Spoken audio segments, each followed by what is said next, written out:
Blooming You, le podcast Mieux-être, corps et esprit. Rencontre avec la première femme imam en France, Kahina Bahloul, et l'autrice du livre Mon Islam, ma liberté, paru aux éditions Albin Michel. Chers auditeurs, aujourd'hui je vous propose de redécouvrir un échange qui résonne plus que jamais avec notre époque. Ce podcast, enregistré en 2021 avec Kahina Bahloul, première femme imam en France, m'est revenu en mémoire l'autre jour lors d'un déjeuner avec un ami. Au fil de la conversation, j'ai vu son étonnement quand je lui expliquais que l'islam, avant tout, est une spiritualité sans clergé, où chacun peut, en théorie comme en pratique, s'arroger le rôle d'imam du jour au lendemain. Ce modèle dépourvu de hiérarchie offre une liberté, mais aussi une porte ouverte à toutes sortes d'interprétations, pour le meilleur comme pour le pire. Je lui ai raconté que le prophète Mohammed était notamment marié à Khadija, une femme indépendante, divorcée, riche commerçante et plus âgée que lui. Une figure qui incarne la diversité et l'ouverture de l'islam de ses origines, bien loin des visions réductrices que l'on entend trop souvent. Cet entretien avec Kahina est justement l'occasion de remettre l'église au centre du village, ou plutôt de replacer l'islam dans toute sa richesse et sa complexité. Kahina nous invite à dépasser les clichés pour redécouvrir un islam vibrant, humaniste, où la quête de paix intérieure et le dialogue sont au cœur de la foi. Je suis Amalda Dole, curieuse de ce qui fait une vie bonne et heureuse.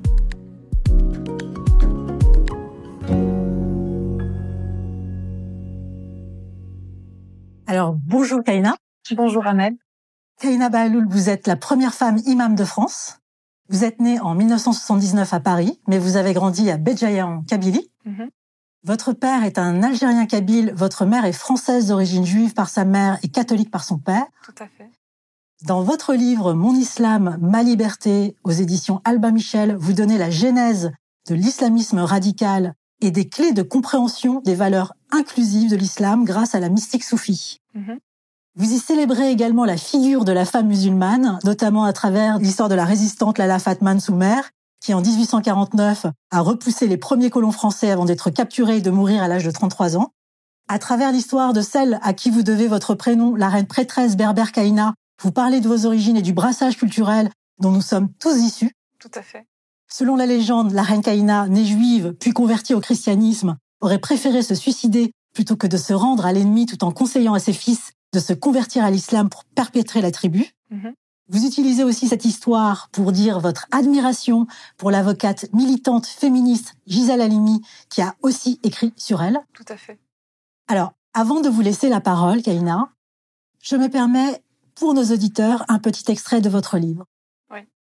Alors, vous dites dans votre livre, depuis plusieurs décennies, l'islam occupe une grande part de la scène médiatique occidentale, et lorsque celle-ci s'y intéresse, c'est dans la majorité des cas pour en parler comme d'une religion instrumentalisée par des idéologies politiques fondamentalistes et violentes, et jeter l'opprobre sur les fondements mêmes de celle-ci pour en faire une religion belliqueuse apportée par un prophète aux allures d'homme politique guerrier. Or, vous dites, l'islam dans sa réalité est d'abord une spiritualité, une sagesse qui alimente la foi de milliers de personnes dans le monde à la recherche d'une seule chose, trouver la paix en eux-mêmes et la voir advenir dans le monde. Alors, ma première question, Kahina, est la suivante. N'y a-t-il pas une méconnaissance de l'islam par les musulmans eux-mêmes ? Oh oui. Je ne peux que dire oui. Et un grand oui, malheureusement, à mon grand regret. Et c'est ce qui m'a poussée aussi à écrire ce livre. Parce que aujourd'hui, on entend tout et son contraire sur l'islam, que ce soit de la bouche des non-musulmans, ce qui, à la limite, peut se comprendre. Ce n'est pas leur religion, pas leur foi, pas leur tradition, mais aussi de la part d'une grande majorité de musulmans, malheureusement. Et je l'ai vécu et vu au plus près. J'en ai fait l'expérience en Algérie même, un pays musulman. Et le grand problème là-dedans, bien évidemment, c'est un problème très complexe. Il est lié aussi à toute une histoire de ces pays-là, des pays musulmans, mais aussi, peut-être brièvement, au fait que souvent l'enseignement religieux qui est donné dans ces pays-là est un enseignement complètement orienté dès le départ, choisi par des États politiques, par des pouvoirs politiques, donc qui ampute tout un pan de la pensée, toute la richesse de la pensée musulmane, malheureusement n'en donne finalement qu'une toute petite part qui est très très réduite, malheureusement. Alors, quelle est la part qui, selon vous, aujourd'hui, devrait être complètement proscrite de ce qu'on dit de l'islam aujourd'hui? Vous savez, on entend beaucoup de poncifs concernant l'islam. On décrit l'islam souvent comme étant une religion violente. C'est la première chose à laquelle on pense. Une religion misogyne qui ne donne pas sa place à la femme. Eh bien, l'islam, dans sa diversité, il n'est pas ça. Bien sûr, je ne nie pas du tout le fait qu'il y a des lectures misogynes, et d'ailleurs, comme toutes les autres religions, comme toutes les autres traditions religieuses, comme tout le monde le sait, le système patriarcal n'est pas musulman, n'est pas exclusivement musulman. Le patriarcat a sévi partout dans le monde et dans l'humanité. Alors, c'est vrai que ce qui se passe dans l'islam aujourd'hui, malheureusement, c'est que la pensée musulmane ne s'est pas beaucoup renouvelée, en tout cas auprès de certains courants qui ont tendance à vouloir garder en faisant du zèle, en voulant absolument protéger cet islam, cette citadelle de l'islam, parce qu'ils la sentent peut-être un peu fragilisée, attaquée. Et du coup, il y a ce repli qui fait qu'on reste coincé dans une pensée médiévale, une pensée complètement archaïque. Or, l'islam ne se réduit pas à cette pensée médiévale.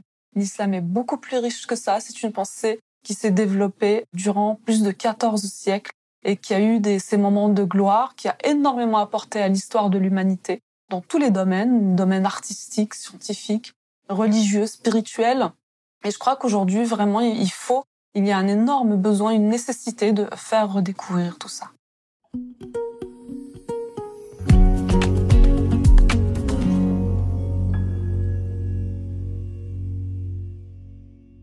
À quel moment s'est faite la bascule entre, effectivement, le moment où l'islam était la religion spirituelle par excellence et profondément intime, et le moment où c'est devenu belliqueux? Quel est le moment où on a commencé à comparer le djihad, que moi je sais comme une lutte intérieure en fait, Exactement, tout à fait. comme quelque chose qui est belliqueux, où on doit aller avec l'épée tuer celui qui n'est pas musulman? À quel moment s'est faite cette bascule? À quel moment on a commencé à mésinterpréter Eh bien, je parle dans mon livre de ce moment charnière où il y a eu une récupération et un basculement de ce qu'on appelle le mouvement Islah, le mouvement réformiste musulman, qui au départ était un véritable mouvement réformiste dans son sens positif et noble, c'est-à-dire il y avait une volonté de la part de ces intellectuels musulmans comme Mohamed Abdou, par exemple, d'interpréter les textes en prenant en compte toutes les situations qui étaient inédites jusque-là à la pensée médiévale. Donc, et prendre en compte le contexte moderne et lire les textes et les interpréter à travers donc ce regard du musulman qui vit dans son époque. Donc ça, c'était les premiers penseurs du courant réformiste. Et malheureusement, ce qui s'est passé, c'est qu'il y a eu d'autres penseurs que j'appelle dans mon livre les penseurs revivalistes, qui en réalité n'ont rien à voir avec ces premiers penseurs réformistes, parce qu'ils ont complètement dévoyé ce courant réformiste par leurs idées, leurs pensées, qui sont en réalité des pensées qui veulent un retour vers un passé complètement mythifié, alors qu'on connaît pas grand-chose de ce passé, justement, du 7e siècle. On n'a pas grand-chose, en réalité, dans les écrits. Les premiers écrits de la tradition musulmane datent du 2e siècle, de l'Hégire. Donc il y a une mythification un peu de ce modèle des pieux prédécesseurs des premiers musulmans. C'est un mythe qu'ils se sont complètement construits et donc ils n'ont eu de cesse d'appeler à ce retour vers ce passé mythifié, tout en étant dans le rejet de tout ce qui est de l'altérité, qu'elle soit altérité religieuse, occidentale, féminine. Voilà, et donc c'était vraiment dans une lecture exclusive et de repli sur soi. Alors, votre livre est féministe, mais vous dites que le féminisme est un humanisme, donc je dirais d'abord qu'il est d'abord humaniste, profondément humaniste. Vous consacrez tout un chapitre sur le voile. Oui. Quelle est votre position sur le voile? Est-ce une obligation, une tradition ou une incompréhension des textes? Je crois qu'il y a une grande part d'incompréhension des textes. Il est souvent porté par tradition, par beaucoup de femmes. Et dans toute cette confusion, en fait, évidemment, les mouvements, les courants fondamentalistes, ils ont utilisé les arguments qui confortaient leur position dans leur volonté de contrôler le corps de la femme, de le rendre invisible dans l'espace public. Alors que lorsqu'on revient au texte, une lecture théologique des textes fondateurs, le Coran en premier, il n'y a absolument rien qui oblige la femme à porter le voile. Et ça, je l'explique vraiment à travers un argumentaire appuyé dans mon livre. Alors, qu'est-ce qui est dit là-dessus, en fait? Comment c'est venu, ça? Comment on a pu travestir à ce point le texte? Alors que dans votre livre, effectivement, c'est très argumenté. Vous dites qu'en gros, le voile n'a jamais existé. Qu'on a parlé peut-être de se couvrir la poitrine, parce qu'avant, les femmes ne se couvraient pas. Elles pouvaient être seins nus. Non, c'est pas ça. Non, justement, en fait, il y a une confusion sur cette question-là. Justement, certains disent que les femmes, soi-disant que les femmes étaient seins nus. Non, elles sait pas qu'elles étaient seins nus. Elles portaient un vêtement, mais souvent elles avaient un décolleté, le décolleté qui était un peu ouvert.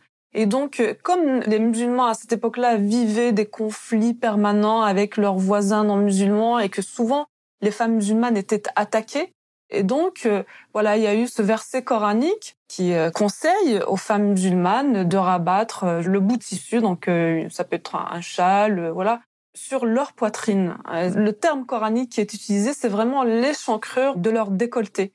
Mais il y a eu toute une extrapolation de ces lectures-là pour dire que non, il s'agit pas seulement de se décolleter, mais il faut absolument se couvrir toute la tête, les cheveux et tout ça.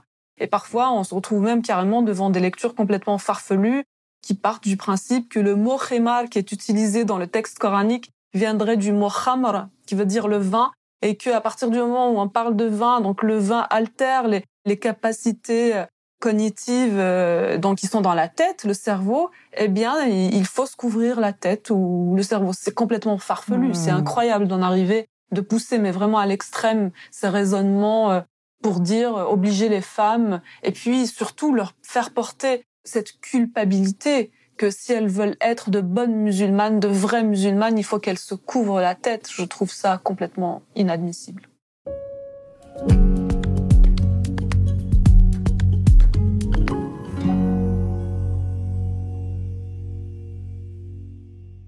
Alors, vous insistez sur l'unicité aussi, dans votre livre. Ce qui m'amène à vous poser la question suivante. Quelle est votre position sur la mixité des couples d'une manière générale dans l'islam? Est-ce que c'est quelque chose qui est possible dans l'islam? Parce que c'est vrai que beaucoup de musulmans grandissent avec l'idée que, en tant que femme, tu ne peux pas te marier avec quelqu'un d'une autre religion. L'homme le peut, mais la femme ne le peut pas. Quelle est votre position? Est-ce possible? Et avec quelle éducation pour les enfants issus de cette mixité? Alors, encore une fois, c'est une question d'interprétation et de lecture, parce qu'il n'y a absolument rien qui interdise aux femmes dans les textes de se marier avec des non-musulmans. Encore une fois, c'est une évolution interprétative et anthropologique du vécu et de la pratique religieuse musulmane. Donc, pour moi, il n'y a absolument aucun problème pour qu'une femme musulmane se marie avec un non-musulman. D'ailleurs, dans notre mosquée, nous célébrons les mariages mixtes. Et je trouve au contraire que c'est vraiment une source de richesse et de rapprochement entre des religions différentes. Et moi, je les trouve magnifiques, ces couples mixtes qui se marient. Et on voit l'amour qui unit. Et je crois que c'est vraiment l'amour qui est et qui sera notre porte, notre issue et notre espoir. Et l'enseignement qui doit être donné aux enfants dans ces couples mixtes, je crois que c'est vraiment cette idée justement d'unicité sur laquelle sont fondés les trois monothéismes et puis d'autres traditions spirituelles aussi. Parce qu'il faut savoir que le taoïsme, le bouddhisme aussi nous parlent beaucoup d'unicité et cette unicité dont ils parlent n'est pas complètement étrangère à l'idée de l'unicité telle qu'on la trouve dans la mystique musulmane. Donc, ce qui me conduit à dire que la sagesse humaine, finalement, à toutes les époques, dans toutes les sociétés, partout sur Terre, finalement, a eu quelque chose qui converge. La vérité, à un moment donné, quand on va loin dans la sagesse, plus on s'élève dans la sagesse, plus on converge dans nos opinions. Et je crois que l'idée, spirituelle, l'idée de l'unicité d'un point de vue spirituel, à mon sens, est vraiment la première valeur à transmettre aux enfants, dans le sens où l'unité, c'est ce qui rapproche les humains.